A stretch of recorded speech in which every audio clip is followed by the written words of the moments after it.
It is a very big day for us on the trending talkers #TTTT because the very lovely Njambi is back in the building.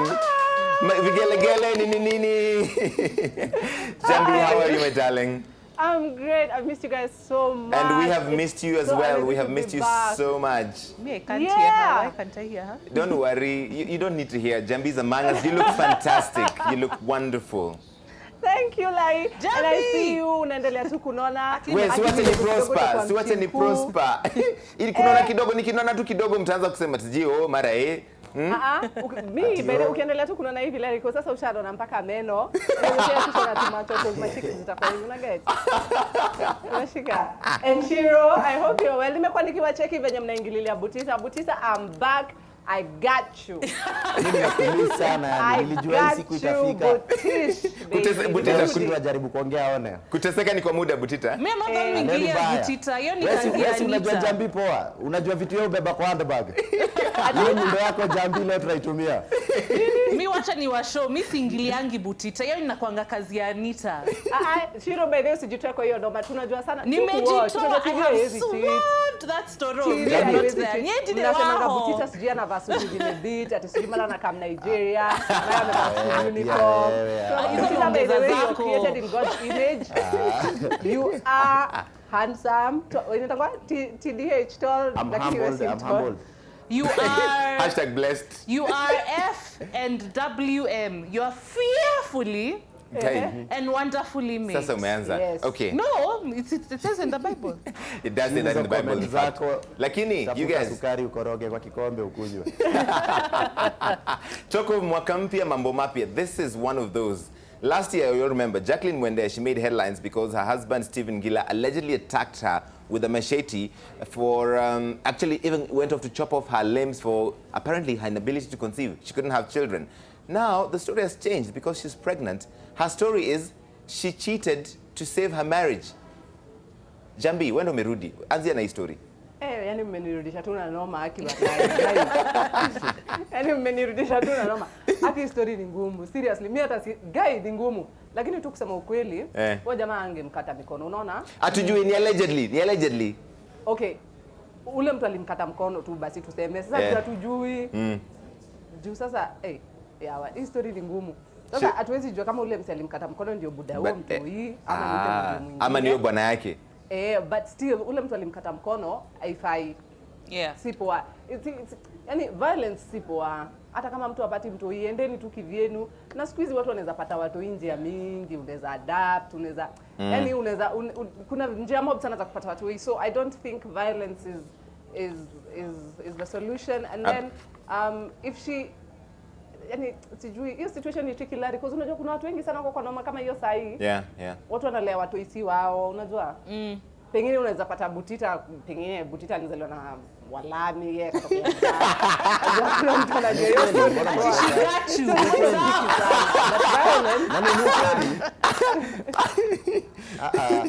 No, kama no Njambi.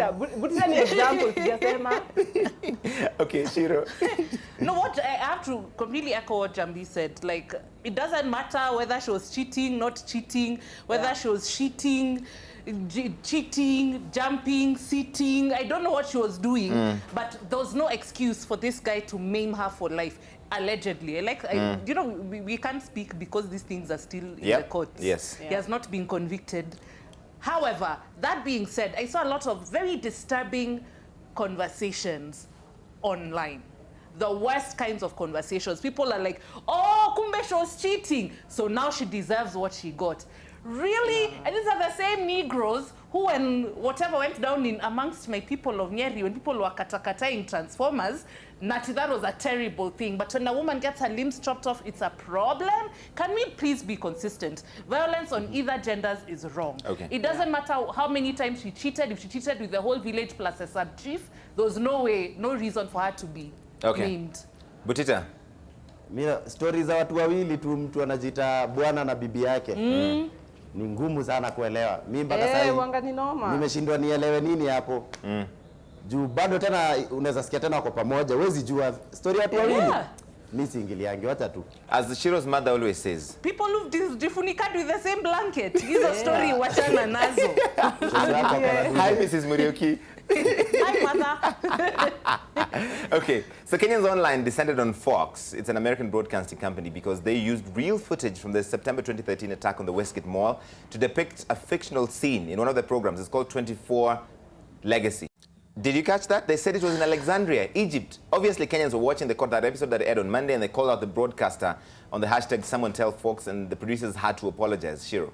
I think it's very disrespectful for, you know, people to take actual footage of a terror attack in progress where nearly 70 people died in that attack. Yes, and the fact is, people are still healing from this. People still, I know people who are there who still have PTSD, they have post-traumatic stress. Right. I know people who are still mourning the people who were killed in that, you know, attack. And then now Fox comes, co-ops this event, tries to make it look like, oh, so many Americans died. And then they even inaccurate about the location. It's so disrespectful on so many fundamental levels. But one thing I have to say, I had to laugh at some Kenyans because like we are boycotting Fox. You're boycotting torrents because we know where you got the series from. So don't say you're boycotting Fox. Okay, Njambi. Mimi hata hiyo story ya Fox hata sijui. Unajua hata Fox haifikangi kwetu. Hata Butita asidanganyane hapa.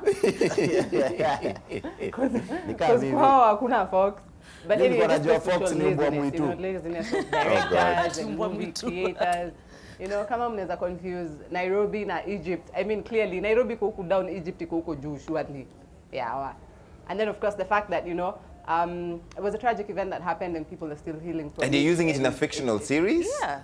Yeah, and it didn't warrant to be on a series at this time. And, I mean, there are very many other, you know, ways of creating fiction other than, you know, just picking up a tragic event as such. Yeah. Yeah. Butita. Mimi naelewa as an entertainer ama actor, najua footage yako ikitumiwa mahali bila ruhusa yako ni makosa. That's one. So sijui mali walitoa hiyo kitu bila concern ya wenye hiyo kampani ya CCTV ama mwenye footage. Secondly, wase walikufa. Na kumake same faces za wase wenye walikuwa kwa hiyo video wakiwatch hii movie, family zao zikiona hiyo movie zinashanga ile feelings unajua Larry, kuna uchungu fulani huwezi ona mse wako ana dead kwa movie na ilikuwa real by the way. So wanafaa kufanya madiko, kuna huko Hollywood music wanatengeneza anga. Okay, somebody points out inatengenezwa wanatumia kidiko, si ndio? Yes. Tunakuwa na vitu kama hizo. Juu hata kienjo badala ya nyoka yotumia mshipi. So sio ni mbona Amerika wanaweza amua kutumia real footage. Wanaweza jenga na kama actor. Kirigwi wonders that Eye in the Sky, remember that film? Yeah. It used Westgate footage as well. What is the problem? Them calling it Egypt or using it? I don't think many people actually watched Eye in the Sky. I think it's because a lot of people have been watching 24 Legacy. Torrenting it. I think you're torrenting it, you pirates that are going to boycott Fox. No, you're not. But I think it's also an issue of just how many people got to watch it. And I know for a fact that a lot of people have watched it. Absolutely. Okay. So it's not even about... remember, like when 9/11 happened, and there were a lot of movies that had the Twin Towers. They handled the story respectfully. And it's not even handling the story respectfully. Remember, like the movies that had scenes with the World Trade Center towers, and those scenes had to be scrapped because they had some form of respect for the event that occurred. So I don't know why I don't know some respect. Njambi sawa, broadcast ethics umesema. Broadcast ethics. Will you talk about broadcast ethics your class? Yes, Njambi tulifanya. Oh yeah, lakini Kishiro ulikuwa na hata class. Shiro alikuwa anapiga kelele akikuja class na mara moja alikuwa tuna hata class. Ati? Nothing. So, he completed his secondary education in one of the country's two top schools, that is Ex-starehe Boys Center. He got an A-. Strong, hata kama si Matiang'i. He went on to study biotechnology at Kenyatta University and graduated, and later, this is what happened to him.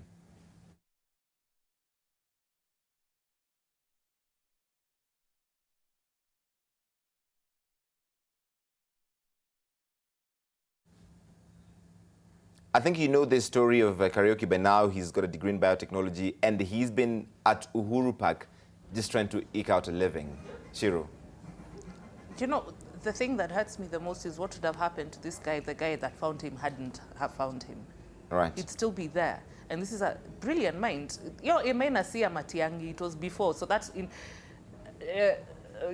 But it's still a very strong A minus. He went on to campus and he proved that he was a smart guy by graduating in was it biotechnology? Yes, and then it's such an indictment, first of all, to our society that we let people like this go to waste. Where is his family? Is what I want to know. Like, doesn't he have people that love him? Number one.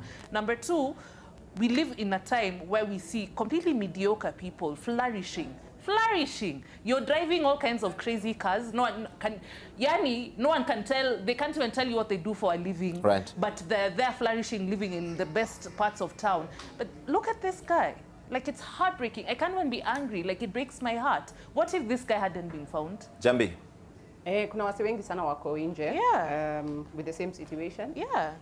Many of us have graduated out there, with no jobs, and it's the same situation. But one thing I really love to applaud is the Alumni Association of Starehe Boys. Yes. You came through.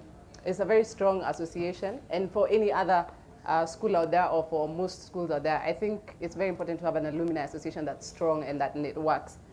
Junoma kama hii kitokelezea mnasaidiana. Unajua kwa sahi kusema tu kweli, the job market is really full. Na hakuna vile tunaweza pata majob si wote. Truth be told, hata tufanye nini, tumesoma, tuko na mapepa gavai tusaidie suli tufanye nini. But one other notable thing is vile umse alikuwa ameka hizo masatu vipoa. Yes. Mazena kwa Uhuru Park mzee. That means alikuwa anatembea nazo kila mahali, hata kibeba mkoko imejaa mawaru. Ziko tu mahali ameziweka. Hapo chini ya mawaru. Akiangusha mawaru anachukua masatu zake anainua uboya kwa juu. Tena sana by the way. Butita. Kuna wase wengi wenye kwa hivyo wanawaja stories zao zijakaa kwa media. Exactly. So sijui tukawa watasaidikaje. Juu pia sahi pia ni ngumu kujua kama mtu ni real alikuwa kwa street ama kukua maybe ya huyu ni real.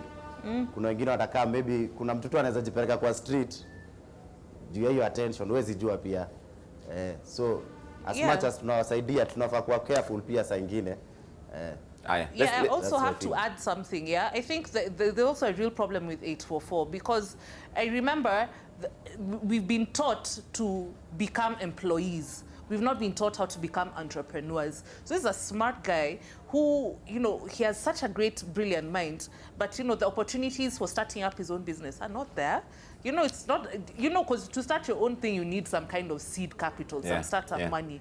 And then also that mentality of mwisho wa kusoma utapata kazi nzuri sana. That was a great disservice done to. And so many vijana. That song. Mwisho wa kusoma utapata. We've just aged ourselves, Larry. We've just told Kenya how we've aged ourselves on that bombshell. Thanks. Mimi niko 18 till I die, so please. Mimi nimefanya form 4 ya Matiangi juzi. We believe you. No, but anyway, if you've just finished form 4, please understand that you should not just be sitting somewhere waiting for someone to employ you. I understand. Yeah. Butita. Mimi na Butita tuna understand. Mna understand kweli. Let's leave it there just for the moment. Coming right back on the Trend 20 Talkers #TTTT. S Mwangi, ambia Butita rudisha tuoli koti yake, shati yake. Butita utajitetea ukiwa upande mgani? Ukiwa upande huo hautaulizwa maswali na hutahitajika kujibu mashtaka. But you guys need to be rough at around 8:30. I know, Too early. Alafu hizi kama kitu mnyamaze tu. Hivyo ndio mnakuwa mmeamua. Joshua Ngetich, yani Njambi amerudi leo na halasi, lakini wasawa kuweki. Ukitoka saloni ya Githurai bila kulipa. Ndio hiyo sasa. Watajuaje? Kuna mwingine amejasijui mokorine ndio. Kuna sana sema unakaa kwenye fashion na watu wezi. Wagidhomo. Kuna mimi amenita mokorine anasema ati Meru. Wagidhomo. Niambie. Of the word. Now what you Njambi. Anasema ati Butita amevaa shati ya tuoli mimi ni mokorino. Now what you need Njambi is a prayer partner. Amen. Lakini ndo na prayer partner ni light skin wote my friend. Kama ndo wengine prayer partner Na prayer partner wote ni light skin Larry. Sasa mimi na Butita tunapelekana wapi? Unajua. Wote ni light skin my friend. Butita. Larry. Na manywele sijui na kaje. Wewe Butita wewe ni msida wewe. Kwa prayer partner usijali. Larry na hiyo kitu umetuonyesha hapo bahati na prayer partner hapo. Wacha achezwe. Itakuwa player partner.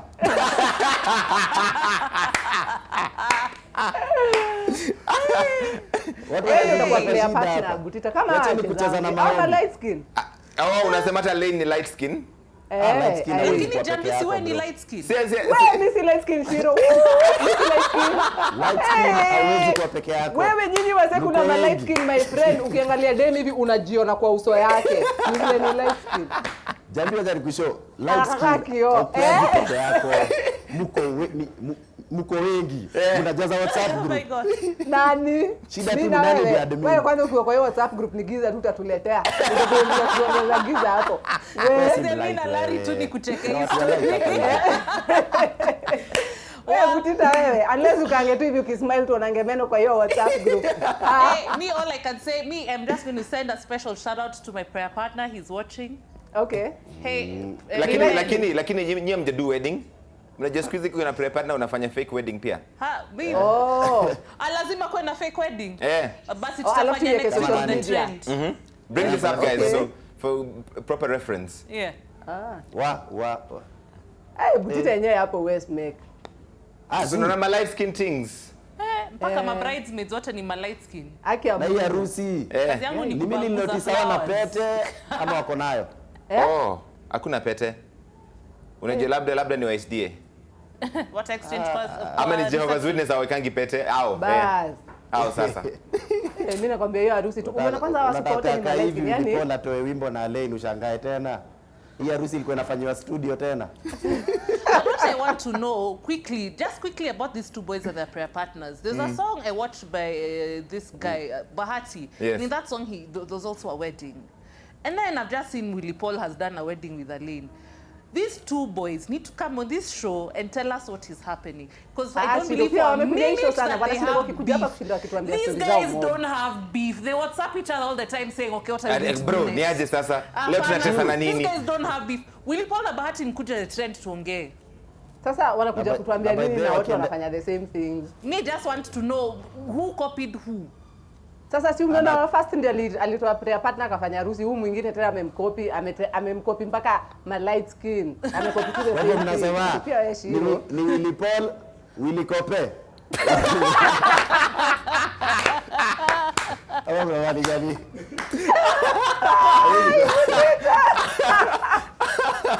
Haiti kama copy. Nakumbuka pia limba tamtam na ilikuwa limba ya harusi. Wow, moving right along. Senior Principal Magistrate Charity Alwach has cleared Kabeta MP Ferdinand Wetitu and his Gatundu counterpart Moses Kuria of hate speech charges due to lack of evidence. Apparently, the video evidence presented before the court by the prosecution was not authentic to warrant their prosecution, according to the magistrate. Also, the Kiswahili translations were not correct. Ciru. I'm so tired. You're tired. I did tired. You did tired. I'm so tired. I don't know what to say because apparently even Facebook posts are not enough. They're not. Njambi, you discuss the story. Me have chokad. Tuongele maembe Ciru. Ndio Kenya yenyu my friend. We nasema mtu akiiba kuku anafungwa by the way. Waso unafungwa. unafungwa. Hapa translation. Hata aliiba na kizvi kabila gani? Zai kusema ni kabila gani but unajua? Uibe tu kuku hivi my friend na uongee French. Hiyo siku translation itaiva. Watatafuta translator serious. Lakini hata hivi msee ameinsight wa say violence nini and all the stuff they talk about, just inciting people and spreading war, war messages and warmongering, and they're acquitted. It's a very sad state of affairs, really, and it's our sad. judicial system sometimes is just very disappointing. But anyway, who am I to judge? Me say judge. Butita. Mi story ya politics naogopanga Larry. Kwa nini? Naweza ongea kesho nione kwa news. Butita nataka tu hizi gigs za comedy ataki. Wait, ati nini? Ati? Unipate sasa nimefura kesho. Nilikuwa nimetoka nation. Nimetoka nation. Wakaniuliza nilikuwa sema nini? Wakakwambia uangalie Mount Kenya na useme?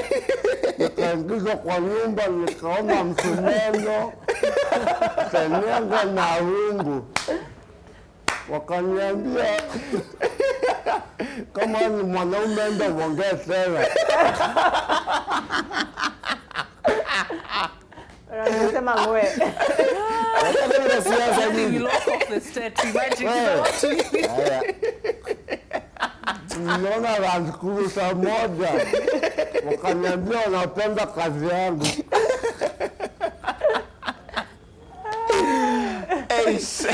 Okay. Sasa mabandage umefuga huku. All right. And just to get a glimpse of how hard it is to get a job in this country, 28-year-old Julius Mwithali, otherwise known as the Meru James Bond, he had to literally hang on the chopper to get a job. Yes, opposition leader Raila Odinga apparently invited him to Orange House this week where he promised him and his siblings jobs. Basically, getting a job in this country is as hard as getting an opportunity to hang on a chopper. Even though tunasema. Alipata job. Oh God.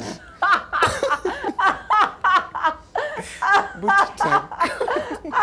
Butita wewe unimaliza mbaya.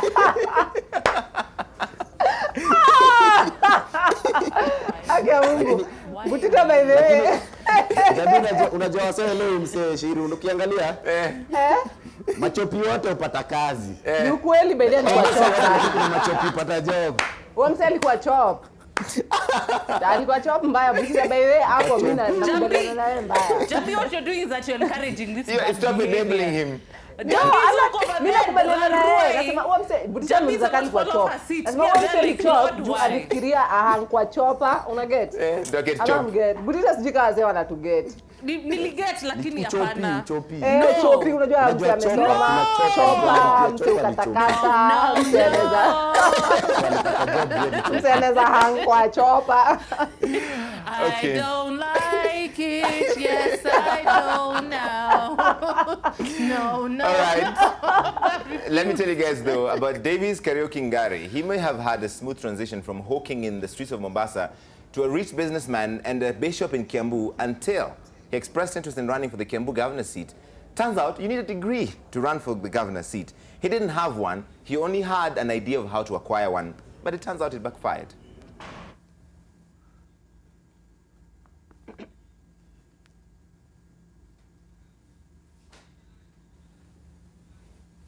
So this guy, the short and long of this is that he faked certificates for his certificate, for his diploma, and now he wanted to enroll for a master's degree. I think I say I could specify the degree gani ama you know which level of degree unashika. I could specify kama ni degree of madness ama ni degree of kwa sababu sasa mimi nakanga hivi saa zingine naona news zinashindwa hivi Kenya tunaishi ama ni mfano ya nchi kusema tu kweli because I mean mniambie nielewe jupa ile mimi ndio sielewi wewe utafikaje result na certificate ya mpaka ujichoche ati unaenda kufanya masters unajichoche yani hebu imagine hiyo ni kujichoche ina gani kujichoche excess yani hiyo ni wazimu that's degree of madness na masters nayo Butita mazee msee niliona hiyo sati yake certificate imejaa mabii na ilunua hiyo ndio bishop ama hiyo ndio nini Me have gone. At a certificate of blasphemy.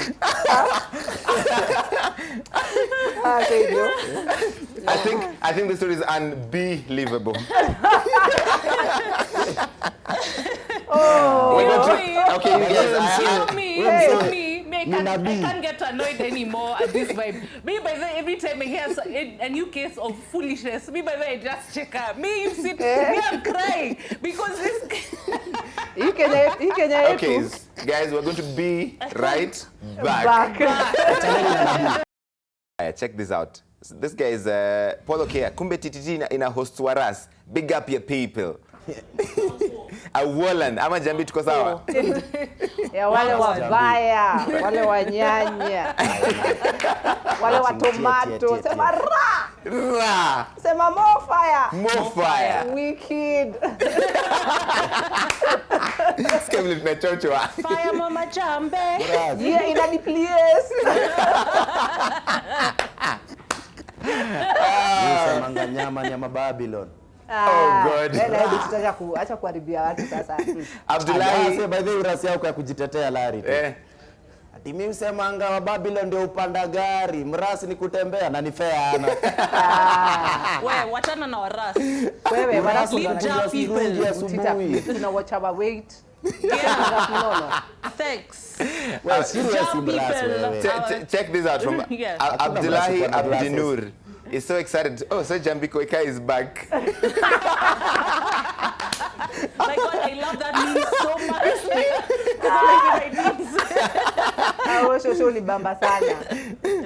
Willie Paul, I sing what I want. I don't care what haters say. Inner Willie Paul, but I should insert Mungure to sound like gospel.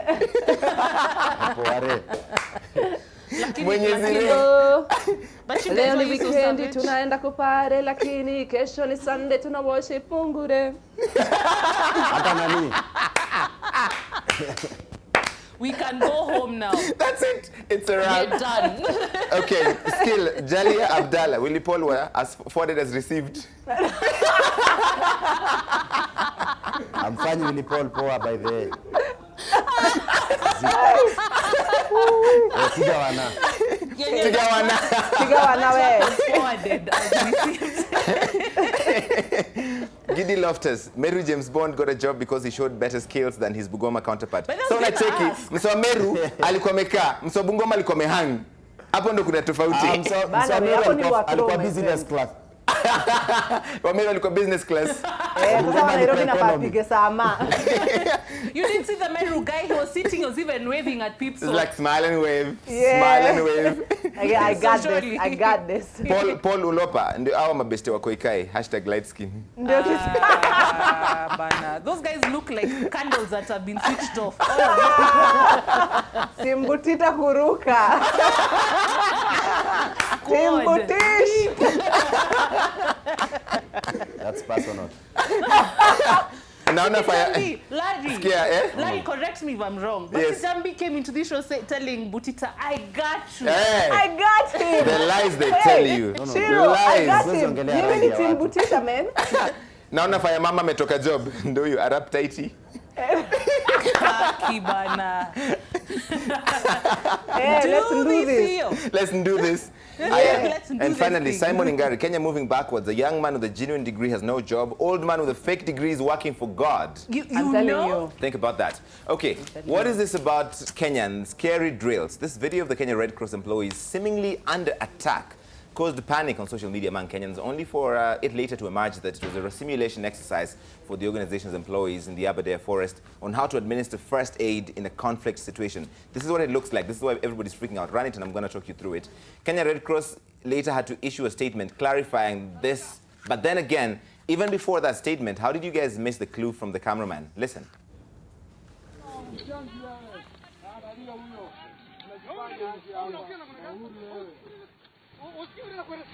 Unataka msichana? Amuka. Unataka kutoka? Amuka. Wewe sasa nisaidie huyu. Toa hivyo. Wewe kwa nini unakuna? All right, Ciru, what did you think of this? I don't know. I think the cameraman thing can also have been taken that one of the attackers was filming the incident. Oh, maybe that's how people saw it. But then it also shows that a lot of us spread things without really knowing the whole story.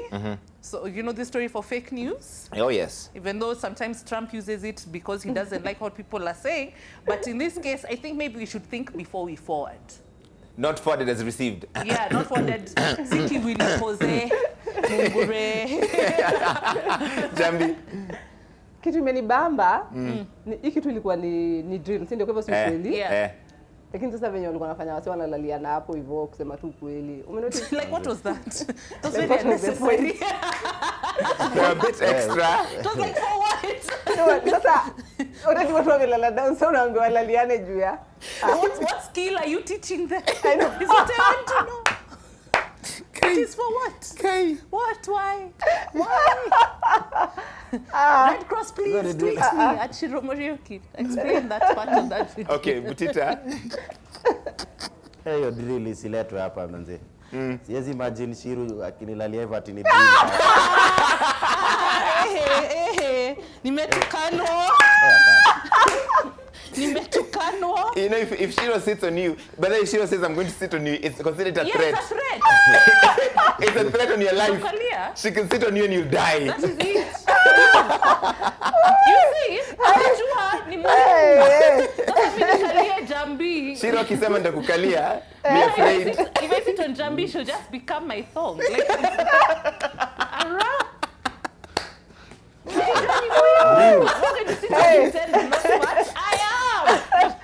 Like, acheni historia ya kudaliana, kulikuwa na nini ingine hapo kwa hii nini kwa hiyo drill. Okay. Lakini hizi madrill Larry. Mi drill ajaye nipata place yote, lakini sijui nitabehave aje siku ile. Wewe haziwezi kupata ukwangi mali kuna drill. Si unakwanga na the real thing. Shida sio hiyo. Mali na stay wezi jaribu drill. Kwa nini? Juu itakuwa the real thing. Sasa ukileta ati drill ati kuna moto, lazima tubomoe nyumba kadhaa ndio njia ikue. Sasa hakuna haja drill cost watu. Okay, guys. Pia ni poa, nika this month nimemwanda chelewa tu rate deliberately. Alafu ni drill. Sasa ni drill. Nice try. Leo juu ni madrill Butita zimeiva. hawezi patikana lakini you saw the Epukar the show last week. I know, right? Uli hata tu ni prank hivyo. All right, guys. Let me tell you about Wachira Maina. He's a constitutional and human rights lawyer, and he's dragged PLO Lumumba, probably Kenya's most eloquent man, to court for stealing his words. Maina claims that PLO lifted nearly 5,000 words verbatim from a 10,000-word article he published in the East African newspaper on 20th April 2013. PLO allegedly used the stolen words in the Law Society of Kenya Journal, and the content was being disseminated to the Kenya School of Law students as his work, where he is also the principal. Ciru. Niema, you know, I'd have to look at both articles to, No. to make a... He claims that 5,000 out of the 10,000 words were directly lifted from his work, half of the paper. Well, if this is true, then it's unfortunate, and it's so ironic that this guy who's like a wordsmith extraordinaire allegedly felt the need to allegedly plagiarize allegedly. Notice that I'm really covering all many allegedly, considering he's a lawyer. Yes, Njambi. Don't come for me, PLO. Me, I'm just saying allegedly. I'm not saying you did it, but if you did, man, that's messed up. Okay, Njambi. Sasa tuseme pia hizo maneno yeye usemanga saa zingine allegedly aziko kwa dictionary juu allegedly. Zingine usema zisoundiki ni kilami. Kusema tu ukweli. Zingine hata kwa mother tongue. Jamaa kanaweza iba na alikuwa chairman wa EACC at some point. Yes. It's such a shame. Zingine kwa mother tongue. Hujaisikia hata. Ati? Corruption is hard like nyoyo. Nyoyo ni kidheri kwa Kijaluo. Okay, this is PLO speaking. No, because jamaa complicate kusimple. Si ndio Butita, si ndio? Mosquito ilikuuma. Badala tuseme. Flying objects are not less. Wait, what? Butita nini? Wewe ni mnoma aje. And he sent out one of his oracles to go out in Greece and determine who was the wisest. In those days, Greece was known for many great things. The great writers of the time. If it was not Sophocles, it was Aristophanes. If it was not Aristophanes, it was... Atiangoa. Those are people's names, Larry. Larry chunga ukikutana na Larry. Na vile mjona Larry Madowo. Larry Madowo maziwa kwa duka. Madowo. You know. Want the special liquid. Wait. Ati Butita nini? You know bayaje maziwa sasa. I want the special liquid that comes out of the mammary glands of the cow. The mammary glands. Butita. Butita ni mammary glands ama mammary glands? Unasema nini wewe? Like DG What are you saying? Mammary glands. On that bombshell, it's time to end the show. My God, Butita, just drop the mic. Njambi. Drop the mic. It's been so awesome having you come back. Thank you. Butita I miss and you Ciru. guys.